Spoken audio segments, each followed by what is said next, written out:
طب لو واجهنا المغرب؟ لا هذه ننسحب، ما نلعب معهم. لو واجهت السعوديه هذه المنتخبات العربيه في كاس العالم كم راح تكون النتيجه؟ لو واجهنا الاردن 2-1 لمين؟ للسعودية طبعا. طب لو واجهنا تونس؟ 1-0 طب لو واجهنا الجزائر معاهم محرز؟ تعادل. تعادل عشان محرز؟ ايوه. طب لو واجهنا مصر معاهم صلاح ومرموش؟ لا المصاري لعبتنا. لعبتنا؟ ايوه. كم حنعطيهم طيب؟ 3-1. طب لو واجهنا المغرب كم حنفوز؟ المغرب منتخب كبير. صعبين؟ والله صعبين. كم النتيجه تتوقع؟ 3-1 لهم. راح نفوز على المغرب؟ ما راح نفوز.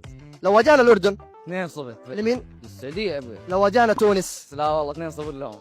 لهم؟ لا والله لهم. طب لو واجهنا الجزائر 1 معاهم محرز يمكن ندي معهم. 1-1 يعني؟ 1-1 ان شاء طب الله. لو قابلنا مصر صلاح مرموش 2-1. لمين؟ لنا؟ والله يمدينا. زي ما سويناها في كاس العالم 2018. هي يمدينا. طب لو واجهنا المغرب؟ لا هذه ننسحب، ما نلعب معهم. ننسحب. المغرب مره قويه؟ والله صراحة كعبهم عالي قلت لك. عالي؟ والله كعبهم عالي. ما استقل فينا، والله ما استقل فينا، لكن هم ما شاء الله. لو واجهنا الاردن؟ بنفوز 2-0. طب لو واجهنا الجزائر يا بنفوز يا بتعادل. كم يعني نتيجه؟ ممكن 1-1 2-1 للسعودية. ضد تونس؟ برضو ضد تونس بنفوز. ضد مصر؟ برضو بنفوز على مصر. معاهم صلاح حتى لو معهم صلاح مرموش. برضو ما عندنا مشكلة. طب ضد المغرب هم المغرب اللي ممكن يفوزون علينا. فوزوا علينا؟ صحيح.